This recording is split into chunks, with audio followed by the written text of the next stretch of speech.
It is time.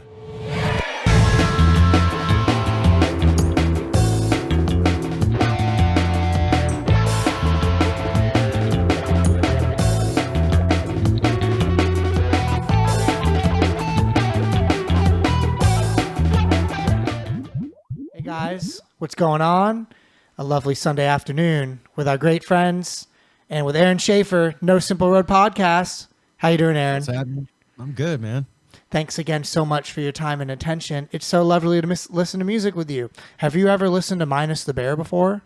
No, this is another new one for me today. I'm loving this, man. Keep them coming. So Minus the Bear is an indie rock band, and it's funny because their name actually comes from a time when this is where their name comes from. It was like one of their band members went on a date. And then the rest of the band was like, how'd the date go? And he's like, oh, have you ever seen that movie BJ the Bear? And they're like, yeah. And he's like, well, it was that minus the bear. So that's how that name came about. And they're one of those bands that I honestly never listened to music like that and before, and I've never listened to music like them after. They're just really, really great songwriters and really, really nostalgia.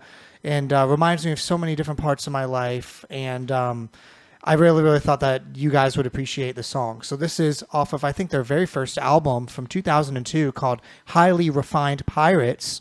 This is Minus the Bear with Absinthe Party at the Fly Honey Warehouse. Let's jump in. Oh, man, this song's so good.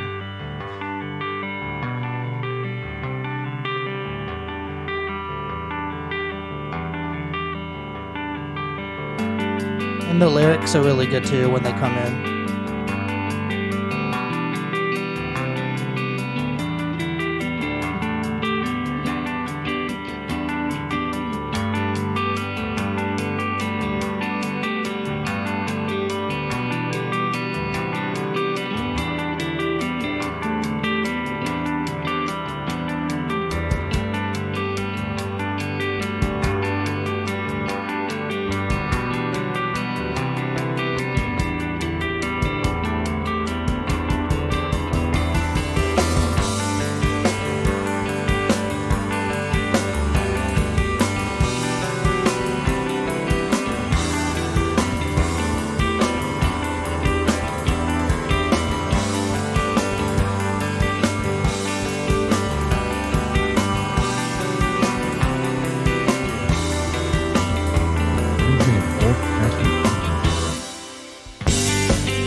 I know. So what do you think?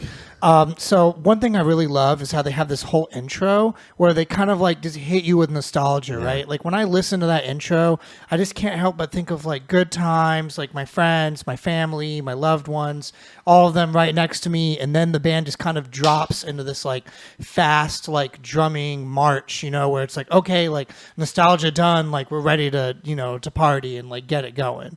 I love the lyrics. They always talk about like traveling, going on a boat, it reminds me of like if like you're traveling Europe, like in a hostel and, doing like backpacking and things like that is so many different memories that, are from my past and even aren't from my past that I can relate to anyway, right?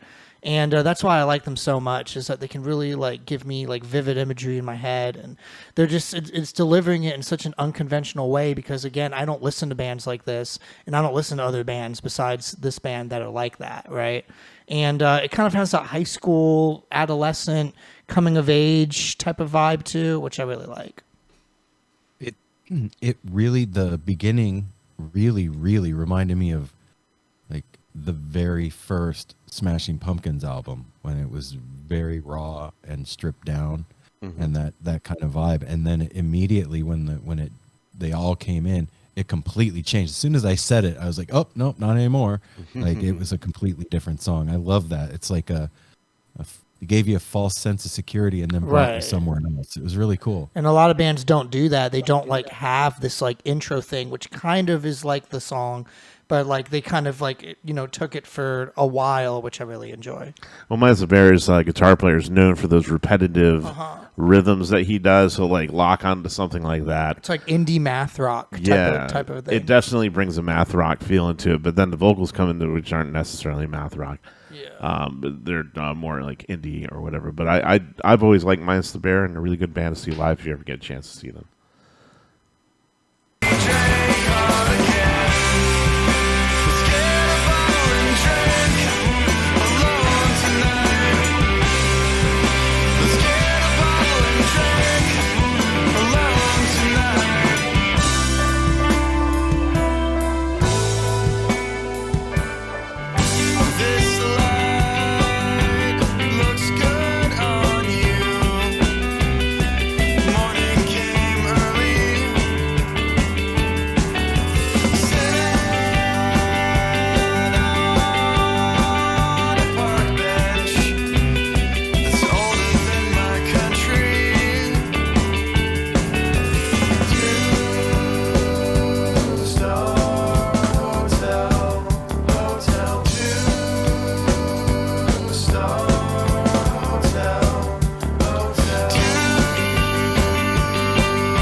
Yeah. I like that. I like how they introduced that, some of those electronic elements there in the middle as well. Mm-hmm. Pretty sweet. I just think that they take a feeling which a lot of bands I really like do, and they deliver it in like this like fast punk rock thing that, like I said, I don't normally listen to, but I can imagine I'm imagining seeing them live. Like I have like all my friends behind either arm, or we're all like jumping up and down and like crying and laughing, and that's the kind of feeling like all my favorite acts give me, you know. And I feel like that with them. And I really also do like how they kind of get into this like trippy, weird thing sort of at the end, right? And it's funny because it's juxtaposed by like Blink 182, like, you know, like party chants, right? And then they go into this like deep introspective like type of vibe as well, which I like. I love that, how it built to that pseudo psychedelia at the end over that Blink 182 vibe. That's not something that I've heard put together before, so that was new for me. And like I said earlier, anytime I can discover anything new, I'm stoked. Like, and I like that it was most of the song was very stripped down and you know, not simple playing, but just simple instruments. And then all of a sudden there's this like sneaky background, the synth starts coming in and it builds to him screaming, and the synth is there, like it's all in your face at the same time. Yeah, I like it when, you know, some bands are built on having a cool sound, having an interesting riff, right? And some bands are built just by their great songwriting. Like, that's what's propelling them. It's not like the sound design that they spent, you know, 5 years in front of a computer to tweak every single sound wave so that when you play it in, like, the biggest sound systems in the world, it's like this whole thing, right? You know, sometimes, like, just having good songwriting is, like, all you need to take you there and to take the band there together. Absolutely. I just, their vocal phrasing is interesting to me, the way that they sing along with what's going on underneath it, and they always do. They always have really interesting vocal phrasing. Yeah, and really good. Like, you can always tell it's them. And have you ever listened to their other side project called Sharks Keep Moving, EJ? Because it has that same. You were talking about his guitar. It's like that, like soft math rock repeating pattern guitar, which like they're really famous for. There's another band that's kind of like this too. If you've never listened to a band called Blinker the Star, I know it's another one of minus the bear, but they're called Blinker the Star, and they're pretty good. Yeah, bring them for the next show. I will. I keep meaning to, and I keep forgetting to. Hi, this is Mike with Galaxy Jams Reacts. We hope that you enjoyed that React video. Be sure to check out the links below of when we're going to be live streaming our next show, and also how to watch full episodes. Please hit that subscribe button. Every single one helps.